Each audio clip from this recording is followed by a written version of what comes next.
Hi, everyone. Thanks for joining tonight. My name is Tom Ehlers, and I'm going to wait 1 or 2 minutes as people still fill into the room. If you don't have a pen or pencil and some paper, go ahead and grab some now. I've done this presentation many times now over the last year and a half, and many times for NSHSS. And typically people do take a lot of notes. So, but yeah, just hang tight, grab some paper, pen or pencil, and we'll get started in a minute.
And thanks for everyone who's chatting in, where they're joining us tonight. I'm joining from Long Island in New York. I see some New York folks, and just neat to see people from all over the place. So yeah, I'm going to go ahead and get started. And again, for those of you who joined after I started talking, my name is Tom Ehlers, and if you don't have pen or pencil, paper, grab some now. Ideally, if both the student and the parent can be on, when I do this presentation, if it's just the parent, they often say, "I wish I had my son or my daughter on," and then vice versa. If it's just the student, I understand everybody's busy, so it might not be possible. But if possible, if both the student and the parent can be on. And this way, it's not a game of telephone tag trying to share. So my goal tonight is very straightforward. That is to answer every question that you all have about the SAT, ACT, PSAT. I will take questions at the end. Feel free to chat them in. But my goal is to, people do tend to ask the same questions. So in my slides in the presentation, I'm going to answer the frequently asked questions. So you may want to just hold off your question until the end, but you can feel free to chat it in any time. Like I said, I may answer it throughout the presentation. So, all right, let's dive in. So it's important that you all know a little bit about me. And again, I appreciate everybody's time. I know how busy everyone is, so I'm very sensitive to that. And so I'm going to try to be concise and succinct and efficient. I tend to talk a little bit quickly. I guess that's part of just being a New Yorker. But I don't, people have told me that even though I have a lot of information to convey, so I have a lot to cover, and that's why I'm going to talk rather quickly, but it won't be so quick that you're not getting the content. And of course, this is recorded, so you can always go back and watch a part of the webinar if you need to. But I don't think that will happen very much. So a little bit about me. I grew up right here on Long Island in New York. I went to Princeton University. I did the Princeton teacher preparation program, which was cool. It was almost like a double major. So I graduated with my teaching certification, and I was teaching 5th grade, and my parents spent their whole careers as teachers. And they said, Tom, we have a lot of students here at our high school who are not doing well on the SAT and ACT. Maybe you could help them. That was back in 1998. I started tutoring for the SAT, ACT, and what I saw right away was students were taking these tests without any strategies or techniques. They didn't really know how to approach the test. They weren't sure how to deal with the timing aspect. In many cases, the students didn't even know what they were going to be tested on. So anything I taught them was helpful. And so at the end of the hour, the student would say thank you. The parent would say thank you. The parent would say, would you like a chicken cutlet Parmesan hero or some chocolate chip cookies? Once I heard that, I said, that's it. I'm doing this all day, every day. I'm going to tutor as many kids as possible, earn as many chocolate chip cookies as possible. And the students were raising their scores significantly. And so it was very gratifying. It was very rewarding work. And again, there was just so much help that these students needed. And so many things that I used when I took these tests that I thought were common knowledge, and a lot of students, didn't know. So method learning kind of just grew from there. And now we have a web-based program where students can learn everything they need to learn in 15-minute increments. And we have a long-term great partnership with NSHSS. We offer discounts on all of our services and our private tutoring and our classes and the self-paced program. And we do have a special coupon code for tonight, which I'll share in a minute. So if anybody ever has questions, and a lot of people do after this webinar, just specific questions, about their situation, then of course you can reach out to us at Method Learning. And if you reach out to the folks at NSHSS, they will refer you to the different special offers that we have. I also want people to know that I can empathize with what everyone's gone through the last year and a half as families. My son and my daughter are in 7th grade this year. So as I share this information with you all, I want everyone to know it's not pie in the sky. It's not unrealistic. What I'm going to share is, and what I'm going to ask out of students is reasonable. It's realistic. I understand how challenging this last year and a half has been. There's my son, Jonathan.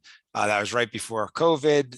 He was in 5th grade. Now looks a little bigger than that. And there's my daughter, Julia, and my wife, Allison, who's a speech pathologist, New York City Board of Ed. So again, we've gone through all the challenges that you all have gone through. And so the advice that I'm going to share tonight is advice that's rooted in reality and rooted in all of the other commitments and obligations that everyone has.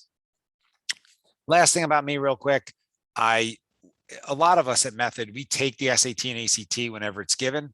So I took the SAT a couple of years ago. The local newspaper here on Long Island, Newsday, published an opinion piece. And they titled it "Old Guy Takes the SAT." So that's my 15 seconds of internet fame. I'm the old guy.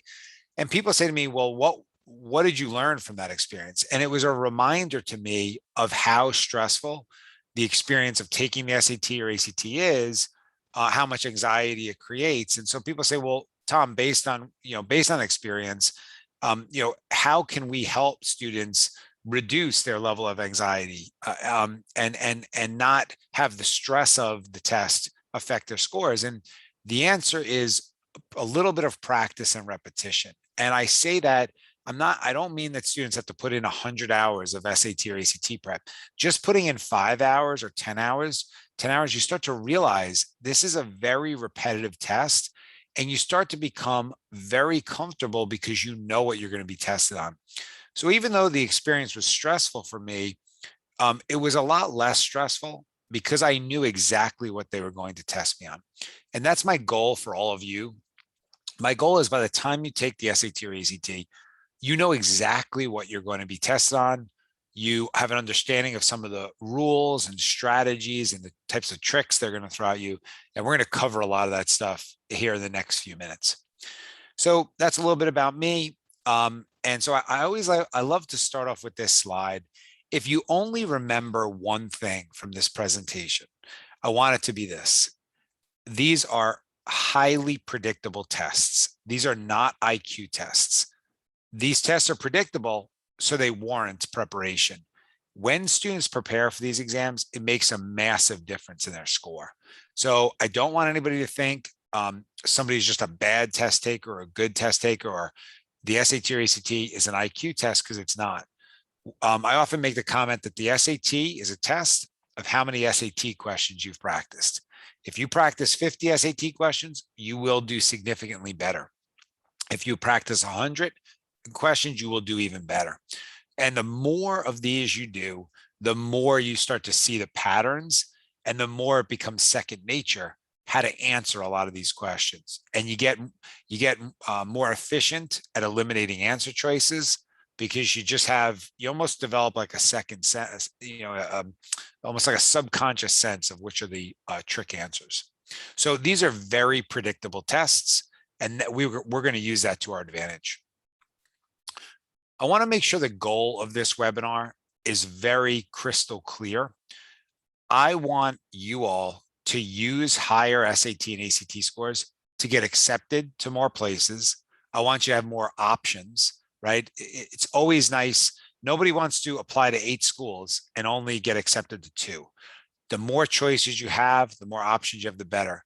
Not only do I want to help you use higher scores to get accepted to more places, I also want to use higher test scores to earn larger academic merit scholarship packages. So it's very common for a school to say, you're accepted here, and if you score a little higher on the SAT or ACT, you'll get an extra $2,000 or $3,000 or $4,000 a year in academic merit aid, right? So it's a pretty awesome opportunity just to do a little bit better on a test and earn an extra $12,000 or $16,000, right? Save yourself and your family $12,000 or $16,000. Of course, many students save even more than that, right? There have been many, many students that, based on their GPA and their test scores, they get a full academic ride to a school, right? They don't have to pay anything.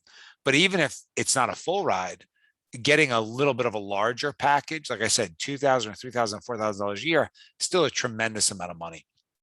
So that is our goal tonight. It's a very important goal, and it's a very realistic goal. It's something that's achievable.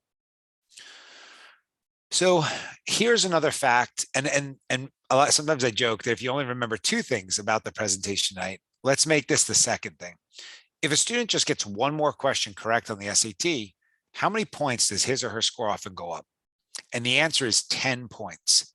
And I find that when I share that fact with students and parents and families, it changes their mindset. The student becomes more motivated. The student becomes more confident. The student becomes more optimistic. And here's how I like to say it. If you learn the tricks, the strategies, the techniques to get 5 more grammar questions correct, 5 more reading questions correct, and 5 more math questions correct, that's a 150-point improvement in your score. I am very passionate that every single one of you can do that. You can learn how to get 5 more grammar, 5 more reading, and 5 more math. In fact, you can learn how to get a lot more than that, but certainly you can get 5, 5, and 5. And that's a 150-point improvement, which is a significant improvement. And the news on the ACT is just as good. For each additional question that you get correct on the ACT, that part of your ACT score often goes up by 1 point.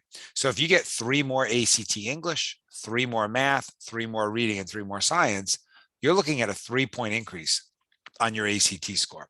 So again, that's a very significant increase. So again, jot that down, burn that into your brain. Every single student can achieve a significant improvement. So let's go through a couple of just facts. The national average on the ACT is a 21.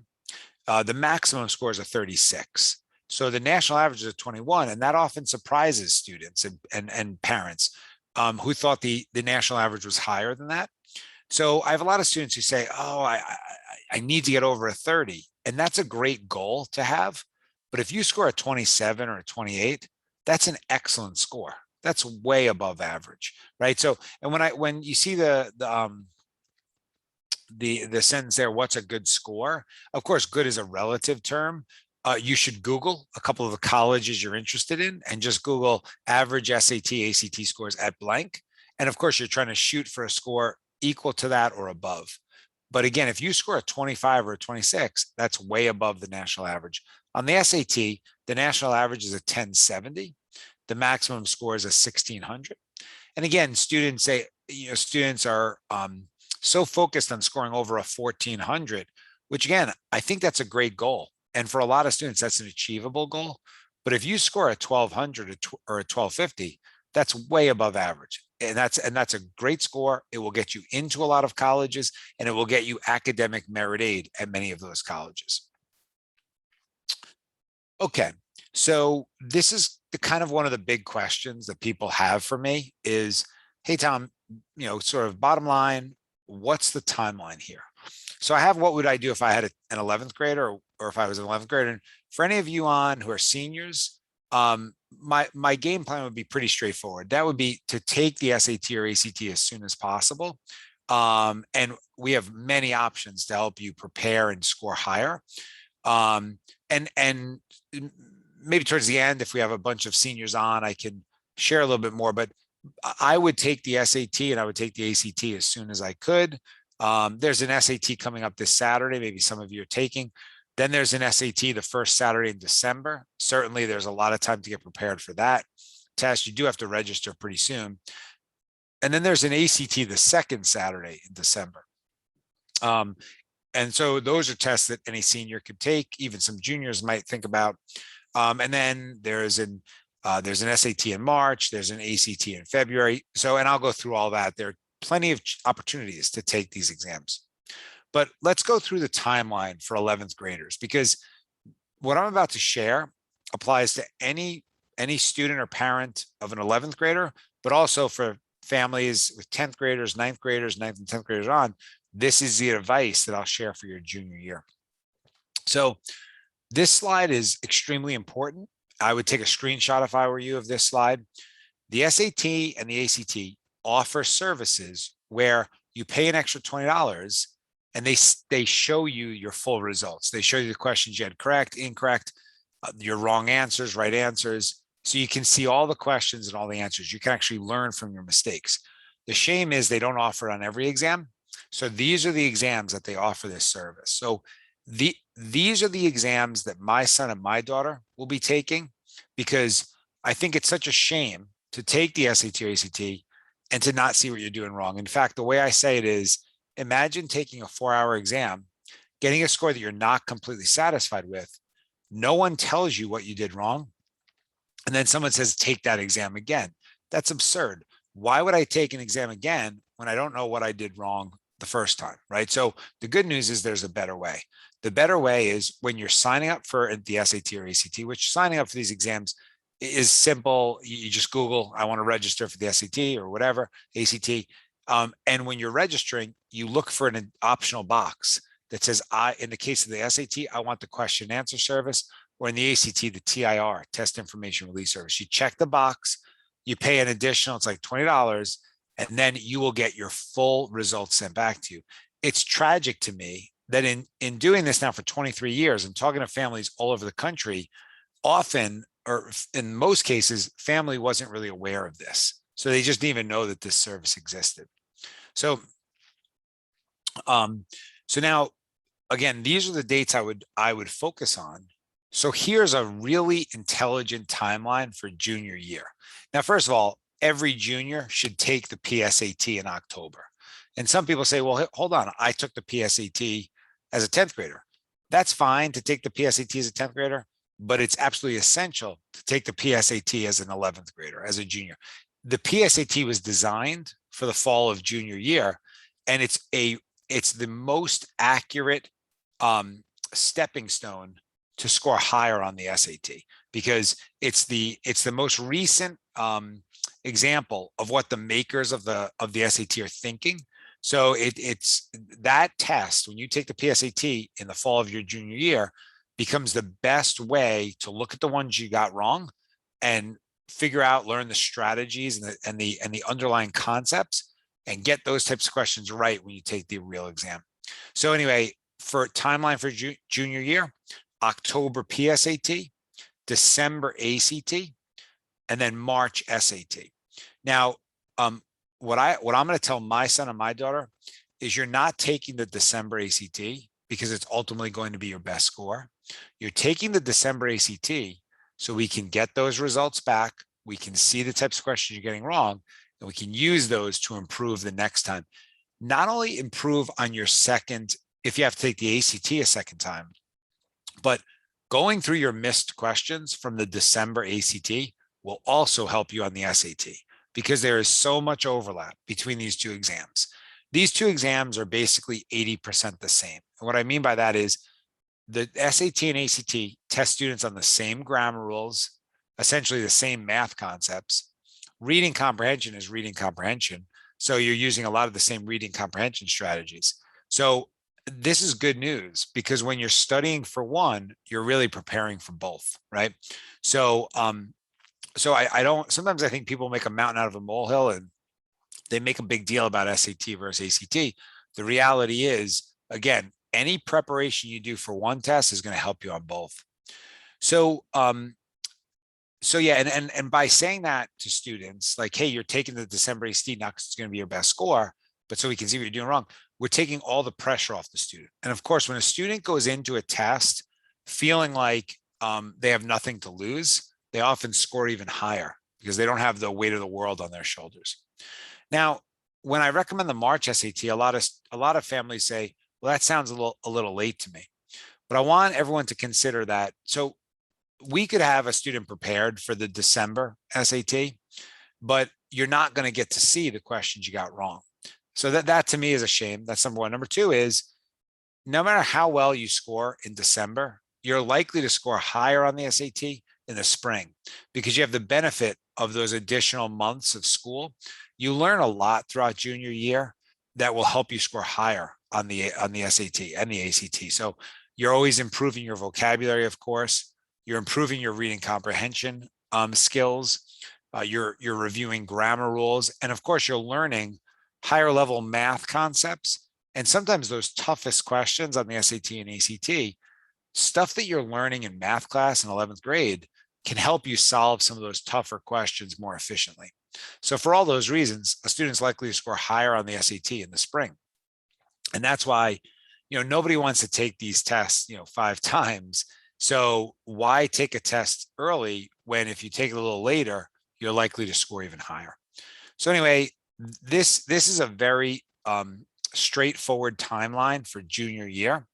And we're taking advantage of those question and answer and TIR services so we can learn from our mistakes.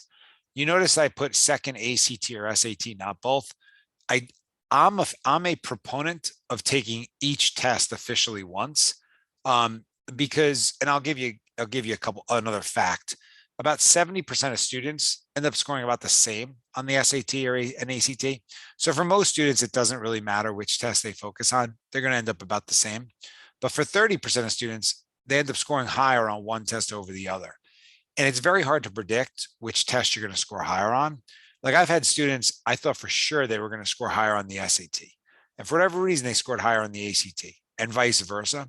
And I think the reason for that is a lot of times students put so much pressure on themselves on the test that they think they're going to do better on. And then they go into that other test, again, with nothing to lose. So they end up scoring higher. But in any case, taking each test once, I think, is a good idea. I don't think you need to take each test twice, because you can Google SAT versus ACT scores. You can easily compare your SAT and your ACT score. And then if you scored much higher on one, then of course you would take that test a second time. And I wouldn't bother taking the other one a second time. If you scored about the same, I would just take the test that you felt more comfortable on, right? I would just focus on the test that you felt just fit your learning style better.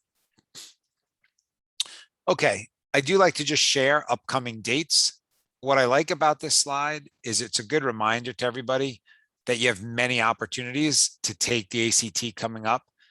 Of course, at the start of the pandemic, it was a challenge. Test centers were closed. Students were not able to take these exams. But fortunately, for a while now, students have been able to take the SAT and ACT in most parts of the country.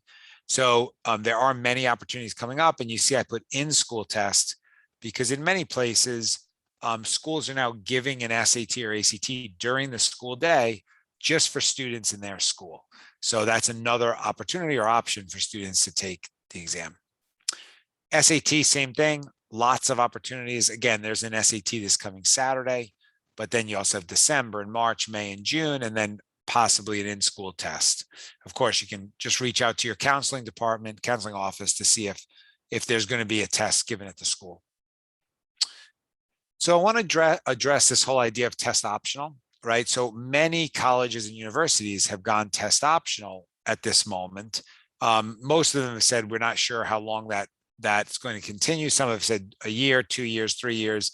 Many have said we're still deciding. But just to clear up any confusion, test optional means you don't have to submit a score. But if you do submit a score, they're going to take that into consideration as part of your entire application. So, I mean, in some ways, when you think about it, every part of the college application is optional, right? You don't have to take the most difficult classes at your school. You don't have to be in a lot of extracurricular activities. But of course, students do a lot of things to make their application as complete as possible. So I've talked to many admissions offices. I've talked to many counselors around the country, both school counselors, private counselors. And in all those conversations, I think the thing that stands out is it's really a case by case basis, meaning each college has the right to use an SAT or ACT score as a factor in any way that they like. But it's hard to imagine that a student that has a great application and also has a very strong SAT or ACT score is not going to have at least some type of advantage or a little bit more likely to be accepted to those very competitive colleges. And again, I'm not saying that every college is going to make a decision like that, but I know if it were my son or my daughter, if they were in 11th grade right now, they would be taking the SAT or ACT. I would be helping them prepare for the exam to score as high as possible. Because I guess it's that cliche in life, right? Better be safe than sorry.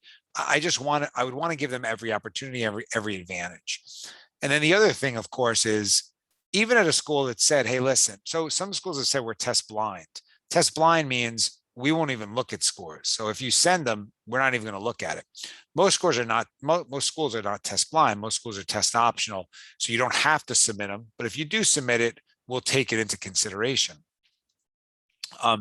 So again, what I wanted to share was at schools that have said, hey, listen, you're not going to be penalized if you don't submit a score. They'll say yes, but if you want to be taken into consideration for every type of scholarship, then you have to submit a test score, right? So that's going to be a criteria in some of the different scholarships. Other schools have said, if you want to apply to a certain program, so like a nursing program or an engineering program or a business program, then you have to submit a test score. So a whole slew of reasons. At some schools, they use test scores as far as course placement. So for a whole slew of reasons, it's in a student's best interest, to their advantage, to take the SAT or ACT to score as high as possible.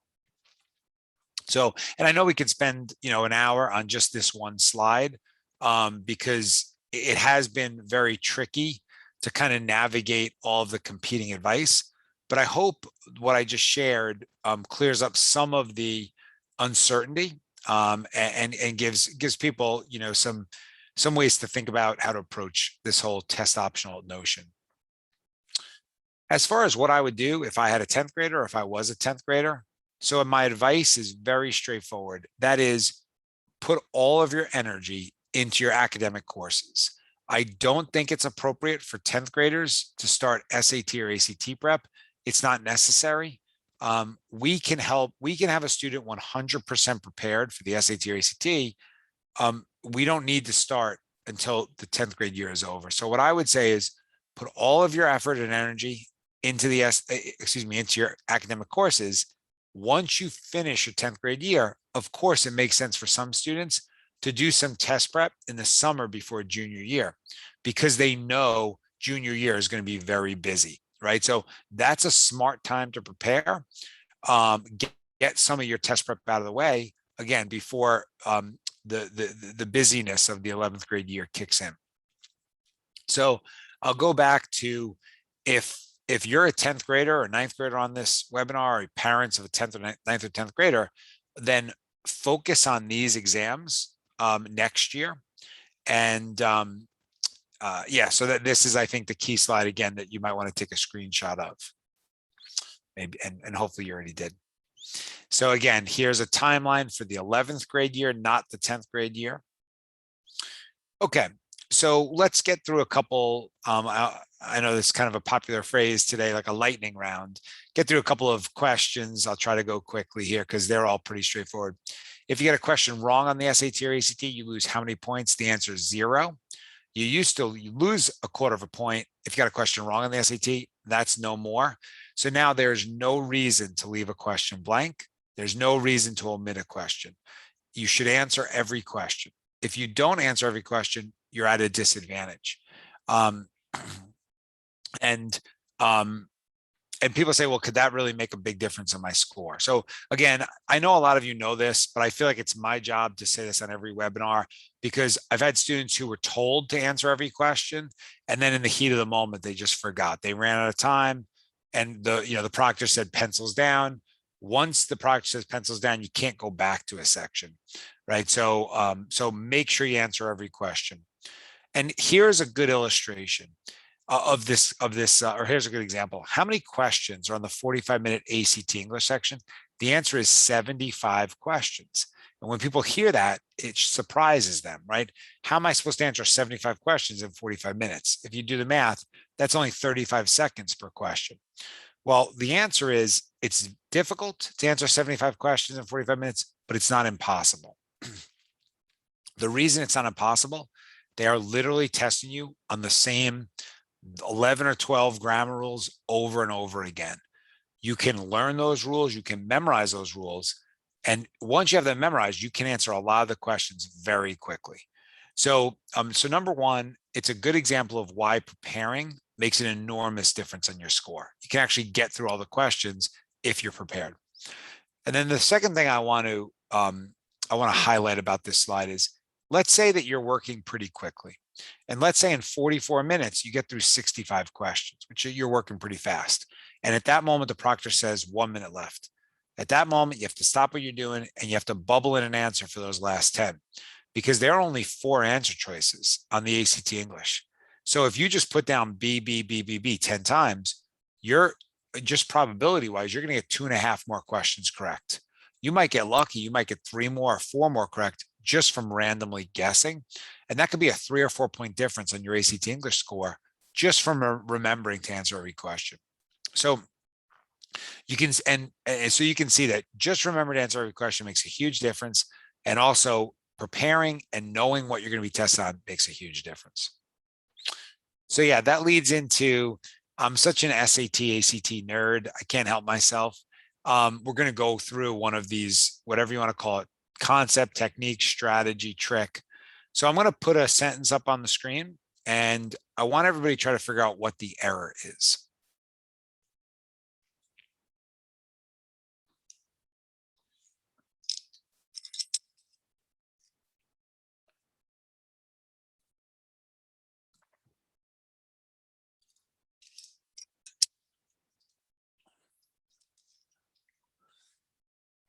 Okay, if you don't have an answer, even just have a guess in your head. It's always more fun if you have a guess before I reveal the answer.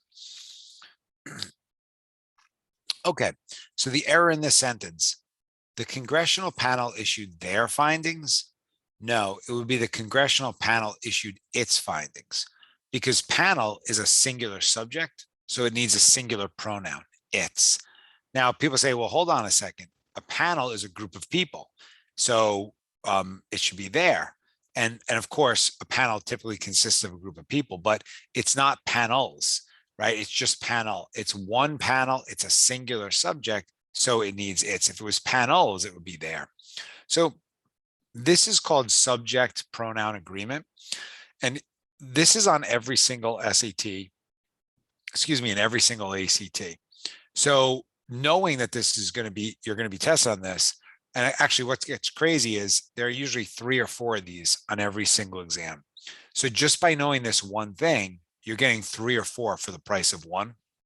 your score might go up 30 or 40 points just from knowing to recognize this rule. The other thing is, once you know to look for something like this, how long would a question like this take you? Literally take you 5 seconds, right? So now not only are you getting a couple more questions correct, you're getting those questions correct very quickly. So you're saving yourself time for the questions that take longer. So this is a good example of what people consider a quote unquote trick question, right? It's a trick question because it fools students every single time, but it's something that's very predictable and something you can easily look out for and easily get correct. So what are some of the differences between the SAT and ACT? So one big difference is on the SAT. So on each test, there are 4 sections, but on the SAT, 2 of the 4 sections are math sections. On the ACT, only 1 of the 4 sections is a math section. So if you're stronger in math than you are in English, you may feel more comfortable. You may score higher on the SAT because 50% of your score is going to come down to how you perform on the math sections. On the other hand, if you're stronger in English, you may feel more comfortable with the ACT. And as a matter of fact, if you're a strong English student, I want you to go into the ACT with a chip on your shoulder. And here's why. You have the ACT English section. That's the one we've already talked about, basically testing on the same 11 rules. If you're a strong English student, you can easily memorize those rules and do very well on that section. Then you have the ACT reading section. On the ACT reading section, they give you all the answers in the passage. The answers are right there. You just have to go back to the passage and find those answers. Now, you do have to move very quickly, but for a strong English student, going back and just finding answers in the passage, that's something you can do very well and score very well on. And then you have the ACT science section, but it's not science knowledge, it's science reasoning. What that means is they give you a chart or a graph or a table or a couple of paragraphs. You have to pull information out of what they're giving you. So again, it's really just reading comprehension. It's looking back at the material and finding those answers. So you can score very well on that. So that's 3/4 of the ACT. Just come down to your reading comprehension, your verbal ability. One other difference between the SAT and ACT. So both tests are difficult to finish in time, but the ACT is even more difficult to finish in time. You get less time per question on the ACT. So a difference I like to highlight is even though you have to move quickly on the SAT, when you go to take the ACT, you just have to be in the mindset of you have to move very quickly. You can't lose your concentration. You can't double check your work. You can't second guess. And that's a little bit of an uncomfortable feeling for a lot of us. Like for me, I was always taught from when I was very young by my parents, double check, triple check everything. And that's how you should approach most tests and most things in life. But on the ACT, you just don't have time. You have to go with your first instinct and move on. So you have to know that going into the ACT. Yeah, so we just covered this. On which test you have more time per question? You have more time per question on the SAT. Even though you don't get a ton of time, you get more time per question. And that's as it should be, because the SAT questions on average tend to be a little bit more involved. Yeah, so we just went through this. 4 sections on the SAT, 4 sections on the ACT. The SAT did away with their essay section. So that's good because students shouldn't have taken that anyway. But now the ACT, you should not bother with the optional essay section.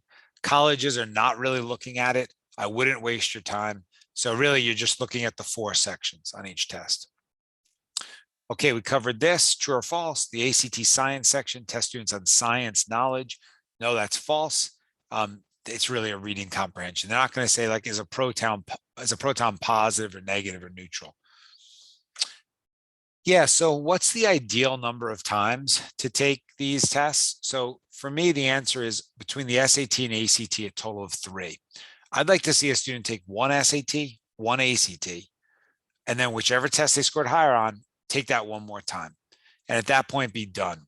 And that's a very realistic goal. It's all about preparing strategically and preparing efficiently. So anyway, that's my ideal. Now, how many times can a student take these exams? The good news is you can take these exams as many times as you need to. And I like to highlight that and emphasize that because I never want a student feeling like it's their quote unquote last chance. I never want a student feeling like it's do or die, because that's not a great feeling. You can always take the test again if need be. I've worked with so many students over the years, again, that have been told you're accepted at this college or university. And if you score a little bit higher, you're going to get a little bit of a larger academic merit aid. And the college says, we don't care how many times you take the test. Keep taking it until you get that score. So of course, it's worth it to the students to keep taking it. Again, it could be a lot of additional scholarship money. Can you mix and match your best scores? The answer is yes. That's called super scoring. So if you take the SAT twice, and if you score higher in math the first time, and then you score higher in English the second time, the verbal, you can mix and match that best math and best verbal, and that's called super scoring. That's an accepted practice. It's been around for a long time. You can do that on both the SAT and the ACT. Now, of course, you can't mix and match scores from the SAT and ACT. You can only mix and match scores from one particular test. This is what the ACT score report looks like. The large circle on the left, that's your ACT score. The way you get that number is by averaging the four smaller circles to the right. The writing all the way on the right, that's an optional section. It does not count towards your main score. It's its own separate section. That's why I don't recommend students even bother. So really, you're just focusing on the four: math, science, English, and reading. You take the average of those four, and you get your composite score. So how much time should I put in each week to prepare for the tests, right? So it's kind of a bottom line question. And so I want to be very realistic, and I want to be very reasonable with all of you students, because I want to be fair to you, and then you be fair kind of back to me, so I think if you put in 2.5 hours a week in the 8 to 12 weeks leading up to your test, you will be 100% prepared. So notice I'm not saying you have to put in 7 hours or 8 hours a week. That's probably not realistic. If you put in a focused 2.5 hours, that will make a massive difference in your score. Okay, so I've shared a lot of information, and I think for a lot of people, it's like, okay, Tom, you've shared a lot of information, but what's a smart next step? Like, what can I do next to increase my SAT score 150 points and increase my ACT score 3 points? So we offer what we call advantage classes, and advantage just means they're comprehensive classes. We cover every trick, every strategy, every technique that you're going to need for success on the SAT and ACT.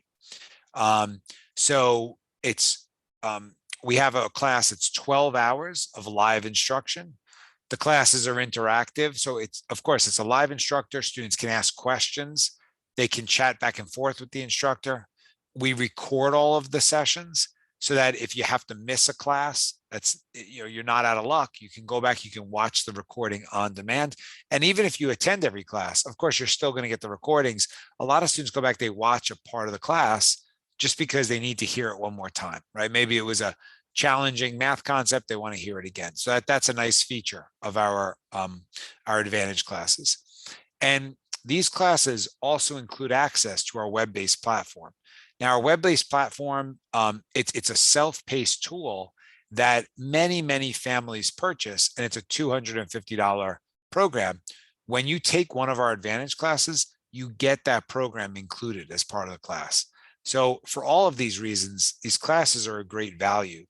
And especially for people on tonight, because this coupon code is unique for tonight's webinar, and you can see on the screen. Go ahead and jot it down.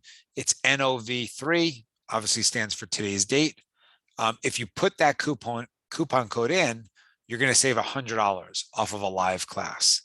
And just to see what a great deal that is, so here's one example. We have an SAT class coming up. It's starting this Sunday. It's 1 to 4 Eastern. And of course, a lot of people, the weeks are very busy, so they prefer weekend classes. So we offer a lot of classes on the weekends because that's what people would like. So this class is normally $325. With the coupon code, with tonight's coupon code, NOV3, you save $100. So you get the class for just $225, which again, that also includes access to our self-paced program, which I'll explain in a second. So this class is a no-brainer to use that expression.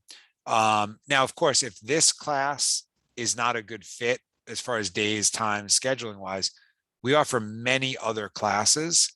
And like any organization, you can just go to our website. It's very easy to find our classes. It's just methodlearning.com, and you'll find a whole list of classes there. And you can use the coupon code for any Advantage class. So just to give everyone one other option, we have an ACT Advantage class that's starting the following week. So Sunday, November 14th. That class is also 1 to 4 Eastern. And so, of course, same thing. Use the coupon code, save $100. And by the way, the coupon code is only good, I think it's tonight and tomorrow. If you use the coupon code tonight or tomorrow, you take advantage of it, and then you decide you want to switch into a different class, that's no problem. You can just give us a call or an email, and we'll switch you into a different class. So this way you can still take advantage of the code, but not worry that you're locked into one particular class. So I know I've covered a lot. I appreciate everybody staying on. I am going to answer questions right now, but I want to have this slide up for a second. It's very common that people have questions. So go ahead and take a screenshot of this or jot it down. You can give us a call. That's my email right there. Every time I do this webinar, I get a bunch of emails from families asking specific questions. So please feel free to email me. And then right now, I do want to take some questions. I know there are a couple questions here, and feel free at this point to chat in any other questions that you have. Okay. Yeah, good question here. The question is, what if you have a waiver? So yes, if you get a fee waiver on the SAT or ACT, you also get a fee waiver on the question and answer service and the test information release service, which is great. So that takes away any financial burden. For somebody to say, oh, I'm not going to order those services. If you get a fee waiver on the exam, you get a fee waiver on those services. So it makes it even more of a no-brainer to order and see what you're doing wrong. Okay, question here. If you fail the SATs, do you get left behind? No, no, you don't get left behind. Of course, if you score higher, then that's going to give you an advantage. But certainly, it's not like, and you can't fail the SAT, right? You can get a lower or higher score. But anyway, good question there. Oh, yes, Elaine, I can go back and show those slides again. Hold on one second. Just all the different test dates. Okay, so here are the upcoming ACT test dates. For Elaine and anybody else who'd like to take a quick picture.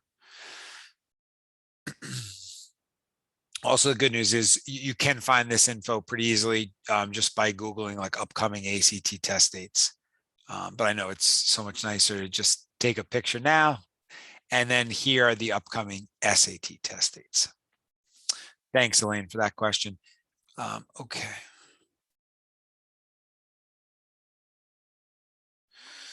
Yeah, good question, Indira. In the writing and language section on the SAT, would you recommend doing the questions where it is just choosing the right grammar, punctuation first, and then questions that take more time, such as actually asking a question? So it's a good question, actually, but no, I wouldn't. I would just go in order, because you're putting too much of a risk of bubbling in the wrong answer and then worrying about going back to questions, things like this. So I would just go in order. Of course, a key is, so it's really important, everyone, that you do some practice tests before you take the real thing, partly just to get the timing aspect down. So I would take a couple of practice exams before the real thing, and of course I would time myself, and I would get used to the time parameters. And then this way you can get through all of them without having to worry about jumping around. Good question. Okay, Kathleen, good question here. Are the Advantage classes available in the summer? Yes. My son is in 10th grade. Yes. So it would not be appropriate your son does not need to take one of our classes right now, we will have those advantage classes in the summer. We tend to post them, pretty far in advance. So, just and if you don't see a class that works for you, reach out to us. Sometimes we end up adding a class just because we get a lot of people who say, hey, it'd be great if you had a, Monday, Wednesday, whatever, that type of thing. So yeah, good question here, Ann. How quick is the turnaround for results after taking the test? So the College Board and the ACT have gotten better about getting scores back more quickly. So typically 2.5 weeks after you take a test, you have your results. So that's nice. You don't have to wait too long. Yeah, good question, Elizabeth. Do colleges care how many times you take the SAT? Does it impact you negatively to take it 3+ times? This has been kind of a rumor, a myth, a misconception for a long time. And the answer is no. Colleges are not looking to penalize you if you take the test too many times. Colleges, right, are trying to save themselves time. So they're just going to go by your best score, right? So they're not looking to, again, penalize you for a negative or a low score taking it too many times. So that's a very common question, a good question, and you don't have to worry about that. Yeah, here's a good question. If I'm planning on pursuing a science-based major in college, is there any benefit in taking the ACT over the SAT to appeal to certain programs? Not really. No. If you score high on the SAT or high on the ACT, there's really no advantage either one. So that's a good question, a common question, but again, not something you have to worry about. Yeah. Is there an outline on the specific math and reading skills, the test, the SAT and ACT is testing on? Yes. I mean, you can just Google and get an outline of the material. I guess I didn't get a chance to show. Let me go through this quickly. Our web-based program, it's called Methodize, and we take every single concept topic and we break them into 15-minute chunks of time. And so students can go through our course, our self-paced course, and they can learn every trick and strategy and technique. Here's what the homepage looks like. We give students simple data points to know how far through the course they are, lessons that they can listen to out loud, practice questions to work on with immediate feedback, and then video explanations. So you can watch a teacher walk you through the underlying concepts behind how to answer any question like the one that you just worked on. We also have diagnostic tests for students to take. We have full-length exams.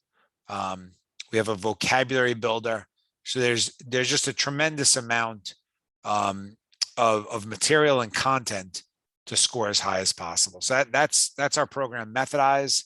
Again, NSHSS members are entitled to a discount on that. And if you take one of our advantage classes, then you get Methodize included as part of that class.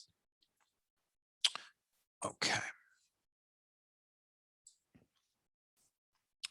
Yeah, good question here. How long the recorded online classes will be available for access after the end of the program?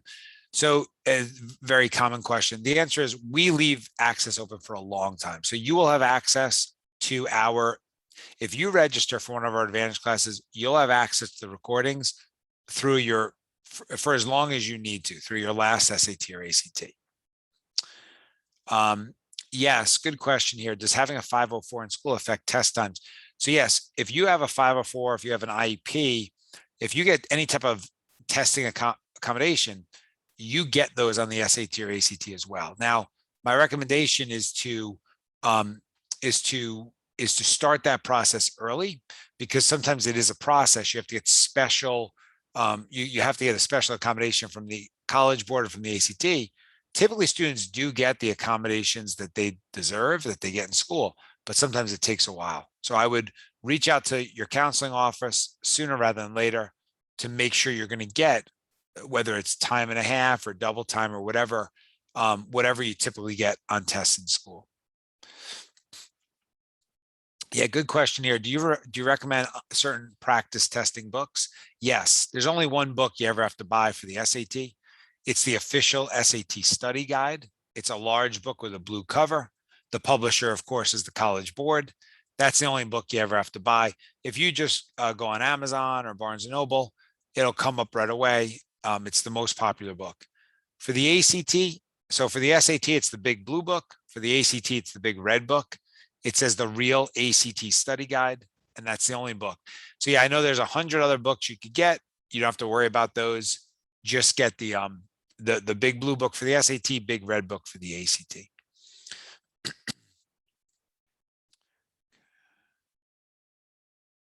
Yeah, good question here, Sean. Is it best to take a prep class before the first time you take the test or between your first and second? It's best to take a prep class before you take the test. A lot of people have said, oh, I'm just going to take the test the first time cold. It's really not a good strategy because you're going to score higher after you take a class. So why go through a 4-hour test knowing you're not going to score your best? There's no reason just to get a baseline like that. There's no advantage to you to just getting a baseline. So you should take a prep class, do some test prep before your first exam. Yeah, good question here. Is there a way for us to review our PSAT scores, similar to how we can pay to review? Good news is yes, the College Board automatically sends that back for any student who takes the PSAT. So if you take the PSAT, you will automatically get a full report back that shows correct, incorrect. You can see the questions, you can see what you put down. So that's good news, and definitely want to take advantage. That is the best way to improve from your PSAT to your SAT. Yeah, where can you take a practice test? So you can take a practice test through Methodize online. We also offer virtual practice tests for students who just want to take an additional practice test with us. So you can just go to Method Learning.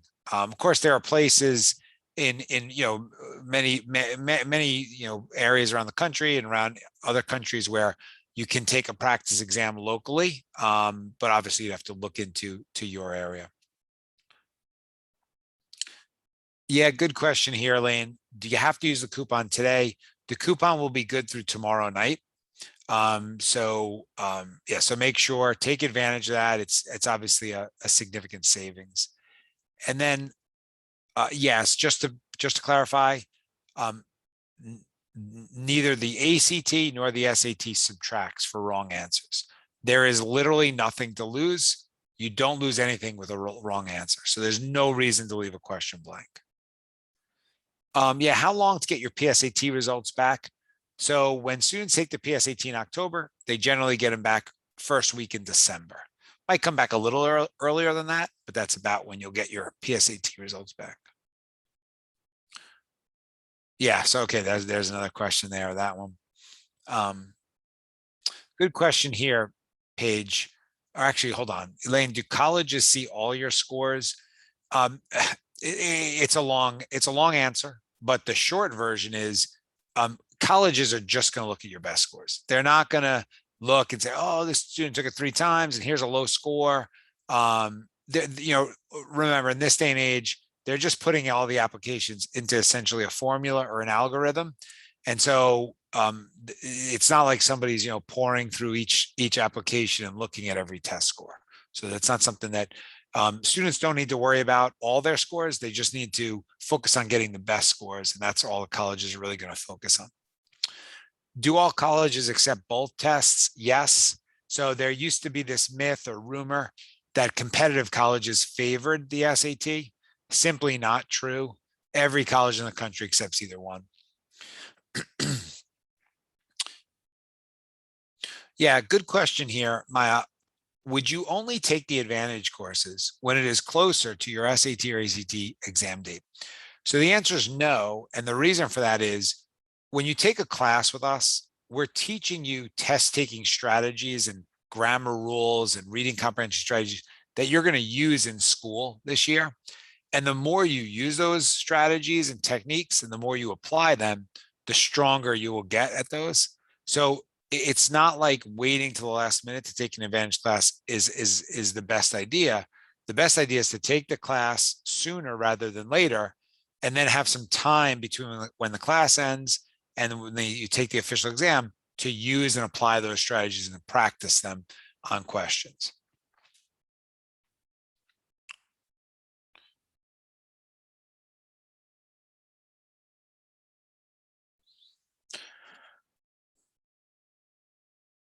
Yeah.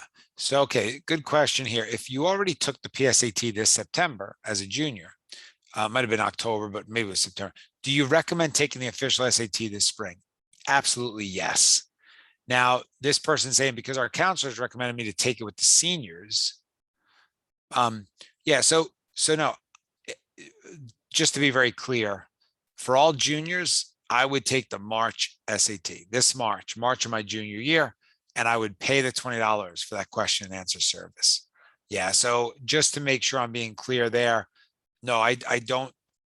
And again, maybe I'm just misunderstanding, but um, juniors should take the SAT in the spring of their junior year and order the service. Now, you could take the ACT in December because again, that test you can order the TIR and you can see what you're doing wrong. You can learn from your mistakes.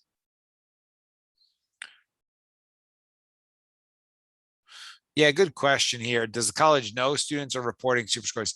Yeah, so super scoring is a very accepted practice. That's you're not that's normal. And so yes, they will treat the score as a score from one single test. Yeah, Maya, you'll know when you get your PSAT scores back. It's really school by school, but your high school should give you an indication of that you should get some type of message communication from the school. You probably get something from the college board as well. Yeah. Sorry, I think this is Amy. Is it the big blue book? Yes. Black book for SAT prep by Princeton Review. I would not recommend that one because remember, every other book is just trying to copy the college board book. So you might as well get the real McCoy, the college board book. It's a large book with a blue cover. Yeah, good question here, Chloe. And again, this is a question that people have asked me for 23 years. Does the SAT or ACT look better to universities? Universities do not they do not favor one test over the other. They have a chart where they compare SAT to ACT scores. So please don't worry about that. Just try to do your best on both. Whichever test you do a little better on, that's the one you're going to submit to schools, and they're not going to favor one test over the other. Yeah, good question. Is it a good choice to start taking advantage classes the summer before junior year? Yes. Taking an advantage class the summer before your junior year, that's a very good time frame. Now, of course, some students may want to take it earlier, but that's more just because you're learning grammar and reading and math that you're going to use in school. I don't want 10th graders getting caught up doing SAT, ACT prep. Yeah, can you explain what super scoring is again? Super scoring is just when you mix and match your best scores. So on the ACT, if you score really high the first time on English and math, but then you score higher the second time on reading and science, you can mix those scores together. As a matter of fact, the ACT has promised that they're doing that automatically. So you're just seeing kind of your best scores.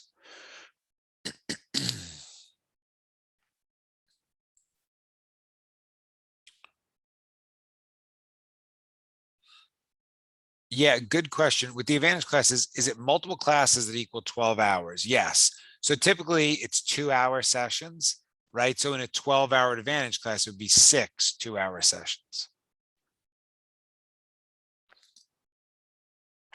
Yeah, good question here. We are able to take our SAT and our ACT during the summer. Yes, there is an ACT in July and there is an SAT in August.